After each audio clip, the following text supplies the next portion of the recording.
part 2 of the Ultimate Thrift Guide.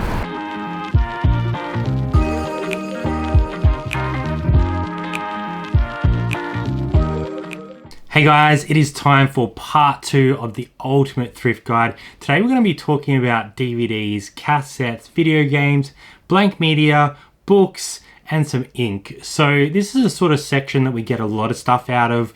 Often it's hit and miss, but you can make some really good money in these sections. So first up, we're going to talk about DVDs. Obviously, you're going to be looking out for series like McCloud's Daughters, Blue Heelers, and all those sorts of things.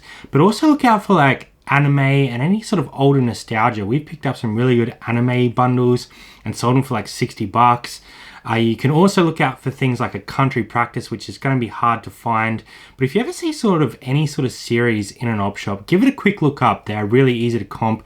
You can usually scan the barcode, obviously filter to pre-owned, so you get a good idea of what you're looking at in the DVD section.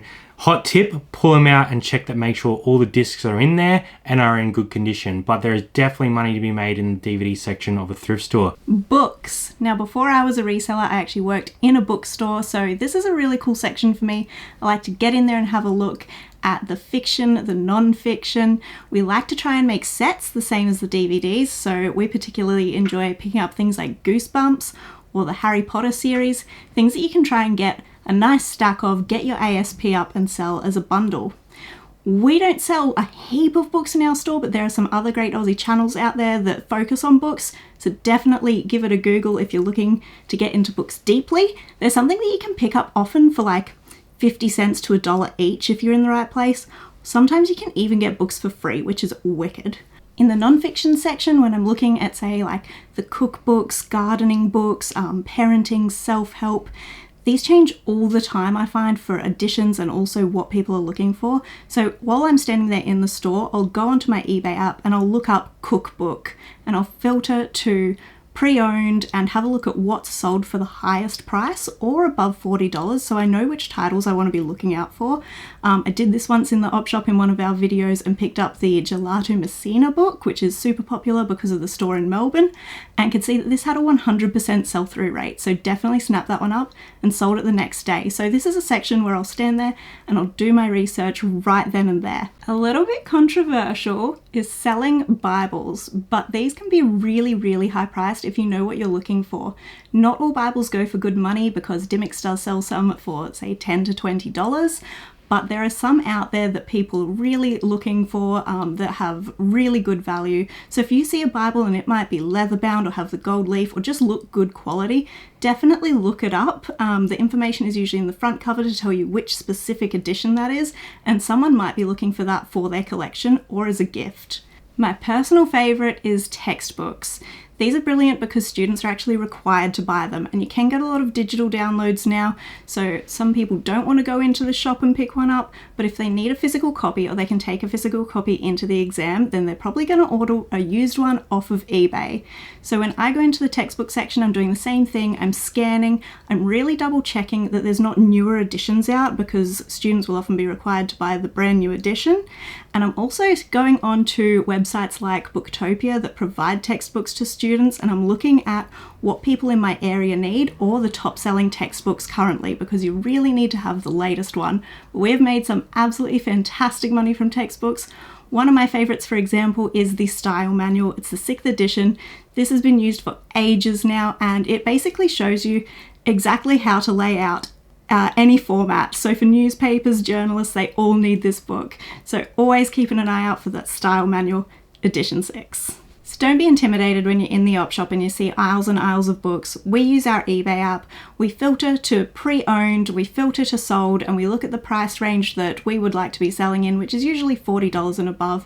And we also, really importantly, check that sell-through rate. So if there are far more listed than have sold, we're usually going to leave that one. If there's a few listed and a lot sold, then we know that that's going to turn over quickly for us, and we definitely want it on our shelf. Alright, let's get into video games. Obviously there is a huge range of video games. There's a lot of nostalgia attached to video gaming as well. So you're going to need to keep an eye out for that older stuff. Now, it is going to be hard to find that N64, the NES, the SNESs, the Segas and all that sort of stuff. But you do often see a lot of like PS2, PS3, GameCube, So they're the sort of ones I'm going to talk a little bit about today. Obviously, there's a bunch of titles that do really well, and there's a lot of just basic titles that don't do so well. So the ones that you see all the time, like your FIFAs, your basic iToys and all that sort of stuff, they're probably not the ones you want to be looking for.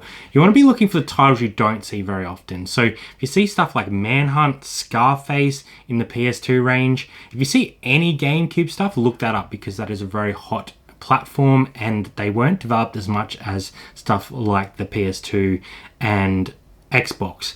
Now, PS3 games are also starting to come into sort of a bit of a hotter period. So look for a lot of those games that, again, you don't see very often. So don't pick up your FIFAs, your general sporting games.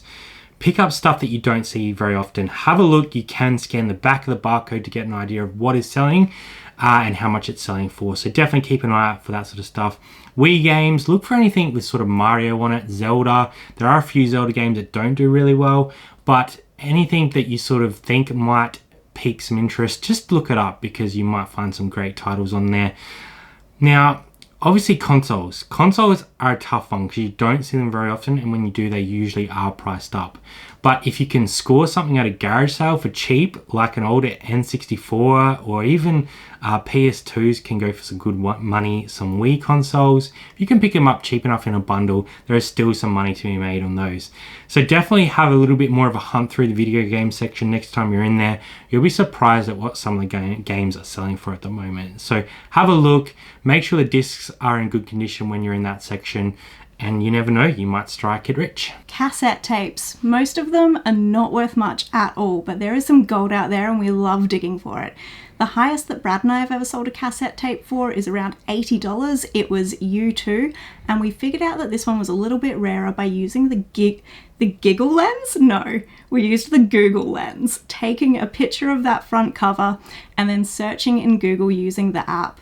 And that actually showed us that this was a rarer version. It is not now sold history anymore, so I can't even show you a picture, but I can't stress it enough. If you see like classic pop or rock that you recognize that has nostalgia attached to it, do look up the comps, and then if your cover looks slightly different, it might be like what we had, the Australian version, something that was printed a little bit less. So using the Google image, that might show you whether you have a rare gem. There are also some classic ones like the Wiggles that It's Drew and Sarah Look My Mum Hustling picked up recently. And when I currently search cassette tape and search to some of the highest solds for a single cassette tape, theirs shows up for $99. So it is absolutely worth getting elbow deep in the cassettes at garage sales and in the op shop. Most of them won't be worth a lot, but if you can find a couple of gems, you will make bank on these.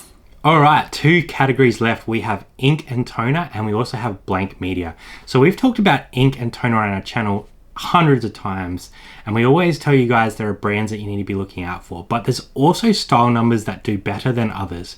So keep your eye out for the brands such as Epson, HP, Canon, Brother, Kyocera. The list goes on and on, really. There is quite a lot that do well, but the main thing with all of these brands is looking up that style number. So on a lot of the different inks and toners, there will be a style number there that you can easily chuck in eBay, filter to solds, and see what it is currently selling for. A massive tip with ink and toner is to look at the expiry date, because that will help you sell your listing faster if it is in date. If it is out of date, it's still okay. We sell quite a lot of ink and toner that is out of date up to about 5 years. Ink doesn't tend to dry up that quickly in this sort of range, so definitely keep your eye out for ink and toner when you are in the thrift store. Last category in this sort of area, we're looking at blank media. Now, there are brands and there's different types that you need to be keeping an eye out for in blank media. We always keep an eye out for cassettes and VHS tapes, and even little mini DVDs and cassettes that go into like cameras, especially older cameras, because they are hard to find. Now, you are looking for stuff in its original packaging, so the buyer knows that it has not been used already, but keep your eye out for brands like Sony, TDK, Philips, and there's a few others on the market that are worth keeping an eye out for as well. Hot tip in the cassette range, if you find anything with metal position written on it, they sell for crazy money. So keep an eye out for that when you're filtering through those little bags or in those little nooks and crannies of the thrift store, because there is some good money to be made in this section. So we hope that has given you a few more things to look out in that sort of books and DVD section of the thrift store. Obviously, we didn't really touch on CDs and records, but there's some very good money to be made in that as well. So let us know in the comments below some of the areas that you look at in that particular part of the thrift store and some items that we've missed today. Make sure you leave us a big thumbs up, and we will also see you next time on 2 Aussie Thrifters. Bye for now.